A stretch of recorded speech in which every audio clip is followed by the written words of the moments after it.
Sure. We'll sit over without getting one nice kind of picture of you guys. I'm very good and I'm very fast at this, so I won't embarrass anybody. No promise. No talking. Would you like to sit here? Good to go. Thank you. Thank you. You can sit there. Very good. I'm going to shout because there's many more people in here than we usually have in the bookshop. So thank you all very much for coming, and I'm really delighted that we're able to do this little tribute to Ken here.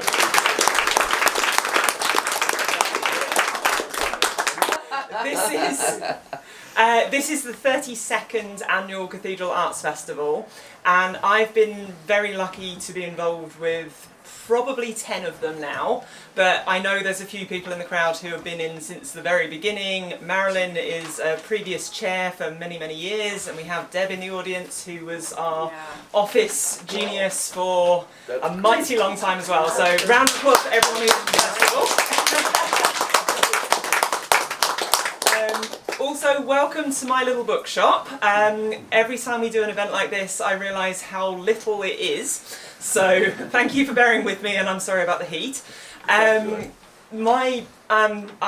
absolutely privileged to be able to own a bookstore in this wonderful country of Canada that I made my home about 12 years ago.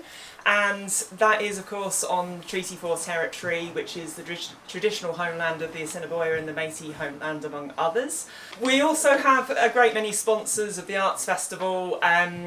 All these events throughout the week are free because of kindly donations, and I have some very enthusiastic volunteers who are shaking a can at you. We also like to thank the City of Regina and Sask Arts, Extol Developments and the Federal Department of Heritage who have made all these things possible this week. So thank you to our sponsors. And there is Don.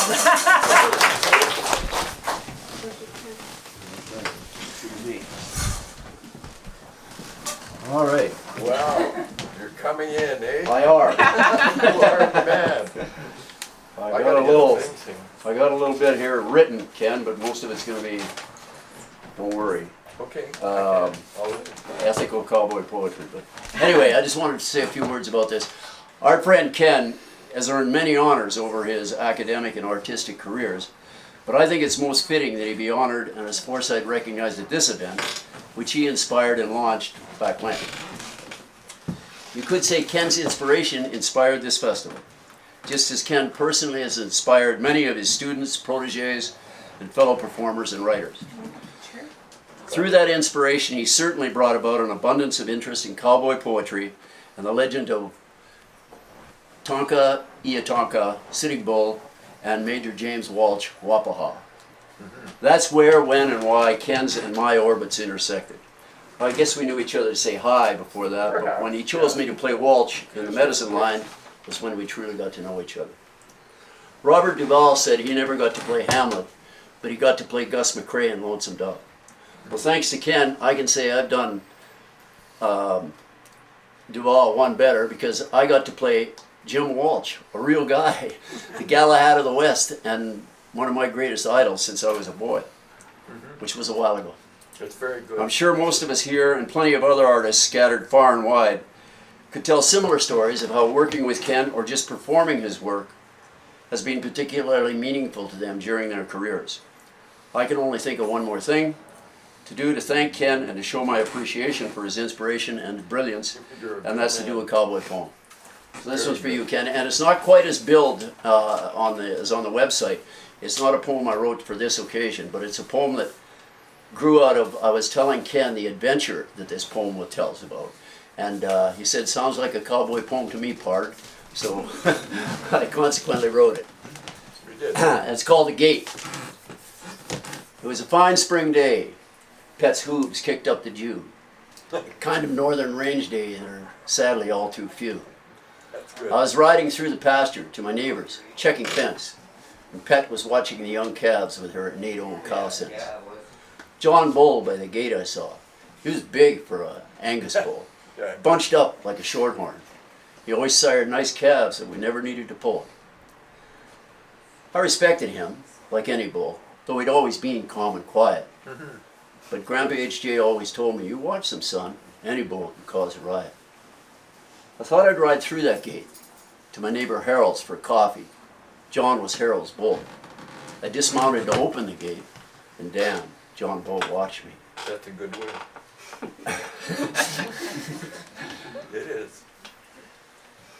Oh Lord, I said, both curse and prayer, as the bull stepped towards the gate.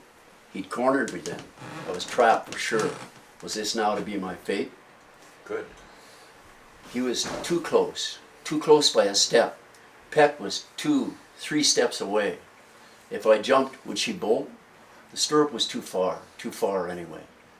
Now, Good. the old timers say that the courage of a horse is in how they will run and how they will stay the course. And I ain't saying that ain't true. I've known horses that would run and die, burst lung, heart, and bone, so no other may pass by. Pet, though, on that fine day, she showed another kind of grit. She pinned back her ears and she snorted hot spume and spit. Yeah, good. Well, notice that. He raised his head, quit pawing the dirt. Pet bared her great teeth at him, and damn, she pawed the dirt. She made a strange noise then. I ain't heard its like since. It was cat-like, mean, fierce, and low. That bull did much more than flinch. His tail went straight up. He spun like a cutter. He ran, but he was too slow. Pet's teeth cut him like butter. She rode and slashed him for 50 yards, and him bawling like a baby. Good. Then she Think. sauntered back to me, real lazy-like. Put her fine head in my arms. I told her, "Damn, doll, you are crazy." Great speed, great heart, great looks.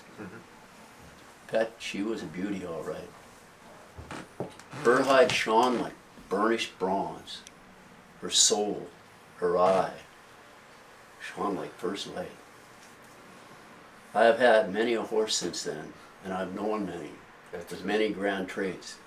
But my old Pet, by sweet Jesus, she saved my life at the gate. That's true. We got something for you, Ken. Just hang on a minute. Excuse me. I'm gonna just grab this. Thank you very much. Oh, there they are. Here, Ken, we thought this would be appropriate. That's for you. Wow. Check it out, Bart. Open Well, up. that's the way. We're gonna open it. All right. We're in. Durango. Durango. That should tell you something. Oh, another one.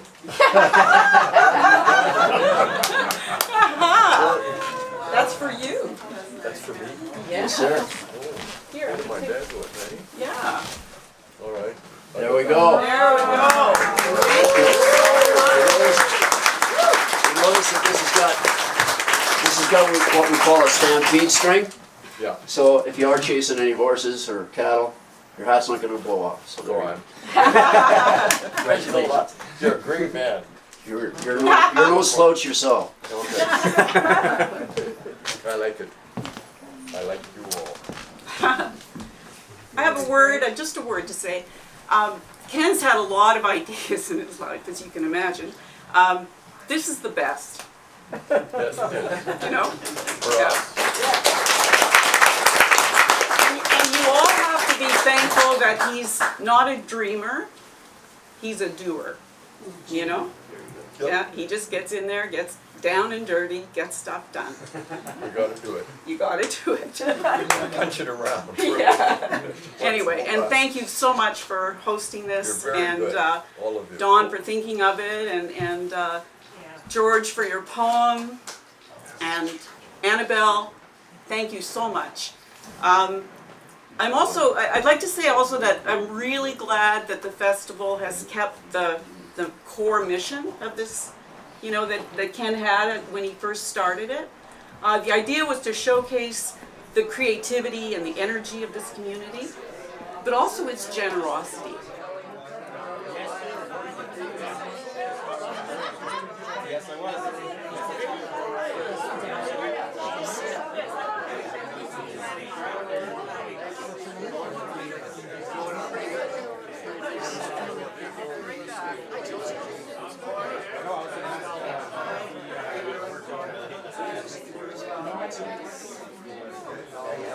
Go